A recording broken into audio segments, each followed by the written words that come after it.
Marathon training is over and it's time for some change.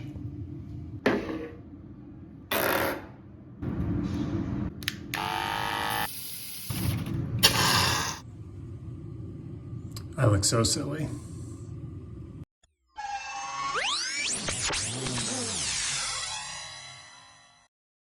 So we spent the whole summer training for the marathon, and now that's over and I'm ready for some change.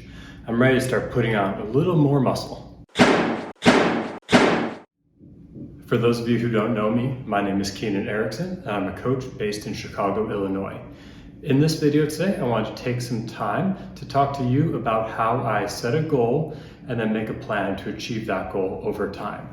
Now, in this case, I'm going to be the subject. I want to add a little bit of muscle back after running a marathon, and I'm going to show you how I do that.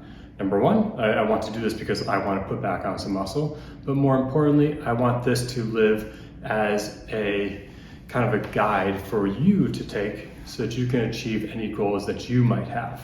Now, this goes into a bigger conversation of flaws that I see in the industry that I work, which is fitness and wellness. In this field, oftentimes, services from coaches such as myself are very much limited to people who have the financial means to afford coaching, once, twice, 3, 4 times a week. Now, for a lot of people, that's just not feasible. So I want this to be another asset to you that you can use to maybe set your own goals and then get great results without actually having to come see me in the gym. Now, again, in this scenario, I'm going to be the subject, so you'll see how I set my goal and how I progress it myself, but it could work exactly the same for you. Recognizing that we're different people, your results will be different if you have the same goal as me. Depending on your age or your sex, you're going to have different results from what I have. I'm a 32-year-old male, so I still have a pretty good propensity to build muscles. But if you're older than I am, or if you're female, it's going to be a little bit different. However, everyone does have the ability to build muscle, and everyone should take the opportunity to build muscle because having a little bit more muscle is so very valuable to us. Number one, we're stronger, generally speaking, if we have more muscle. Think about if you're moving, who are you going to ask you to help you move your couch? It's going to be your strong friend, the guy who has a lot of muscles. Also, our muscles are very practical for us as we age. Yeah, they help you lift things up, but they also provide a little bit of armor to our bones. So if we fall, we have a little bit more spring or a little bit more padding that protects us from dangerous things like falls. Moreover, there are so many other great benefits of having more muscle, higher metabolism, things like this, a little more ability in life. Really, there's no downside to being a little bit stronger. Throughout this, I think you'll see that, yes, my goal is to build muscle, but I'm not going to end up being, like a muscle-bound bodybuilder. For most of us, when we want to build muscle, we're just gonna look a little bit more fit or a little bit more strong. We're not gonna make drastic changes. Now, how am I gonna do this? First, we have to set the goal. Now, I like to use SMART goals to set goals. I know they're a little bit corny and they're overused in like every corporate scenario, but they really are pretty effective. So the SMART goals, if you're unfamiliar with them, they stand for specific, measurable, attainable, relevant, and time-based. So my goal is I want to add a little bit more muscle. I'm not saying I just want to be athletic. I specifically want to add muscle. So the S in SMART, specific, I want to add muscle. And really, I'm gonna say I want to add about 10 pounds of weight. Recognizing that will not all be muscle, there will be some fat in there too. I'm perfectly okay with that, but I'm gonna say specifically, I want to gain 10 pounds. Now, is this measurable? Absolutely. I could just use my bathroom scale, which I intend to do, but moreover, I plan on getting a DEXA scan that will give you a little bit more accuracy in how my body changes. Attainable? Is this goal attainable? Yeah, absolutely. For someone like me, gaining 10 pounds, it's reasonable. It's not far-fetched to think that I could gain 10 pounds. If my goal is to gain maybe 50 pounds, yeah, that's a bit more extreme. But 10 pounds for me is exceptionally attainable. R, relevant. Is it relevant to me? Yeah, I want to gain muscle. I feel better when I have a little bit more size. I feel better when I'm a little bit stronger. So it's very relevant to me. And then the T, time-based. How much time do I have to gain 10 pounds? If I said 2 weeks, then that would not be so realistic. However, I'm gonna say until the end of April. So that gives me about 5 months to build a good bit of muscle. Over 5 months, in fact, almost closer to 6 months. That's a ton of time. That's really only a pound, 2 pounds a month, which is very realistic, again, for someone such as myself. Okay, so we have the goal written out. Now we need to talk about how we're assessing this. As I mentioned earlier in the measurable section of the SMART goals, I'm going to get a DEXA scan that will show us, okay, where am I currently? What is my starting point? And then from there, I can make a plan to put on a little bit more muscle appropriately. Now, how do we actually get started in accomplishing a goal? Well, what we need to do is change some behavior. Across the course of this project, or really if you're setting any goal for yourself, what you need to do is change what you're doing, and you need to make change that is consistent across time. Now, it's very, very hard to make a lot of change at once. If I want to say I want to have my diet perfect, I want to have 7 workouts a week, I want to sleep 10 hours a night, I want to have the best doctors and nutritionists, dietitians, coaches all on my staff. That wouldn't be realistic. That would be consuming of my life. Instead, I'm going to make small behavior changes across the course of this project to help me with my goal of gaining a little bit of muscle. Just like when we ran the marathon, we started with low mileage and we built it up over time, and it was very realistic. This will be no different.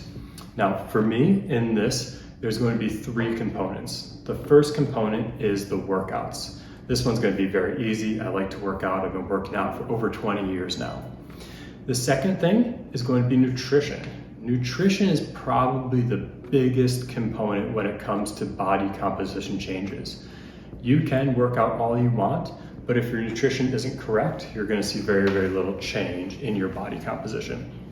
And then the third thing is sleep.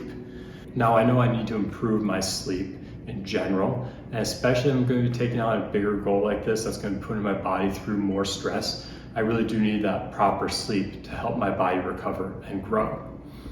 So again, we're going to be looking at workouts, nutrition, and sleep. We're not going to go all in and change them all drastically from the beginning. Instead, we're going to make little steps over time, which then leads us to the first stage of this project. Our first stage is what I call our GPP phase. Now, this phase is called GPP, General Physical Preparation, because your workouts are not really targeted towards your goals, but instead they're more about accumulating experience.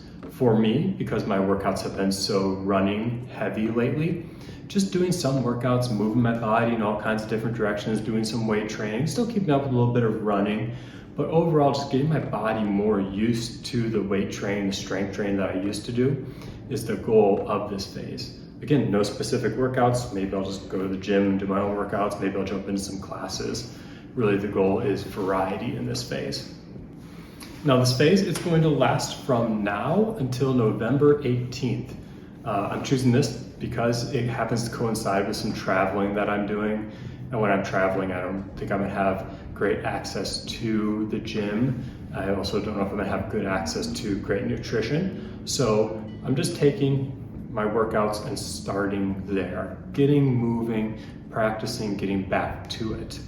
And remember, we have these 3 behavior changes that I want to make over the course of the program: workouts, nutrition, and sleep. Right now, we're just going to work on the workouts in this GPP phase. Yeah, I'll still eat well.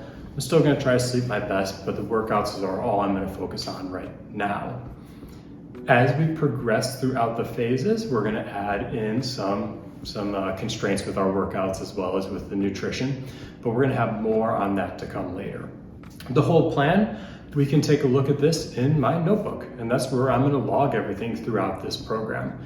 Now, I'm choosing to use a notebook, pen, and paper because this is the way I did things when I started working out 20 years ago. Just a notepad and writing down my workouts. I wish I still had some of them, but I'm sure they're lost by now. but this is just gonna be very simple, very usable for all of us. We don't need any special apps. We don't need any special tracking. We're just gonna do it the old-fashioned way. And if we take a look at that notebook, we can see a little bit more closely an example of how I'm going to track these things. Okay, here we have our workout planner. Now on this page, we'll see here we are where we start, which is phase 1, our general physical preparation phase, which is going to last 1 month. From there, we'll move to phase 2, we're going to be working on accumulation. Phase 3, we'll have another goal, and so on as we go. But again, right now, we're just on phase 1. A typical week in phase 1 will look just like this, where we have 1, 2, 3 workouts a week, as well as some tracking of both sleep and nutrition. Now, we have these 3 things: workouts, sleep, and nutrition, just like we've been talking about. You'll see that workouts take up a good bit of space on the page, and that doesn't mean that's more important. These sleep and these nutrition notes are more important than just the workouts. In fact, the workouts, these will be very easy for me. Like I said, I've been working out for a long time, but sleeping well or making progress towards sleeping well will be very challenging for me. Just the same, staying on top of my nutrition is really going to be the driver for what allows the workouts to make change. Over here, I'll have some additional notes. I'm also going to be logging my weight as well as any other additional exercise that I might be doing in the phase, such as running. I'll make notes of that over here. So again, this is just an example of how I'm going to set up my tracking. You could do something the same in a notebook, or you could just print it off on a page. You could use an app. There are many ways to go about this. This is just my preferred method for tracking my workouts. Okay, wrapping things up here, I have this goal of gaining back some muscle post-marathon. I'm gonna take myself about 6 months to do this. It's plenty of time for me to make my goal of gaining 10 pounds of muscle. In fact, I think I could probably gain a little bit more, but I want this to be realistic. Over this time, I'm going to be logging all of my workouts as well as my successful behavior changes in my notebook to track my progress over time. It's my goal over the winter time to gain more muscle, and I know it's a common goal of a lot of people. So I'd like to invite you, if this is a common goal of yours, to join me in this. And if you want to join me, shoot me an email, give me a text, get in touch with me, and let me know how we can support each other in this goal. If you want to do it along with me, find yourself a notebook. Across this program, I'll be adding all of my workouts so you can see them, you can see what I've done, as well as you can share your workouts with me. I want this to be an exchange where we can communicate back and forth. We can share how our workouts are going. So if you would like access to those, if you'd like to see them, shoot me a text message, give me an email. If you want to do this with me, I'd be happy to have some company in this. Like I said, goals are more fun when you can do it with somebody else. If you have any questions on my methods for how I'm doing this or why I'm doing this, please let me know. I'd be happy to help with anything that you might have regarding this plan or any other plan for your goals. So again, the next month, just going to be working on GPP. Start working out, getting some good workouts in. If you're already doing that, maybe just start paying attention to your diet. Maybe try to get a little bit more sleep. But for me, my first step, just get my workouts back in place, and then we'll check in about a month's time and we'll see where we're headed.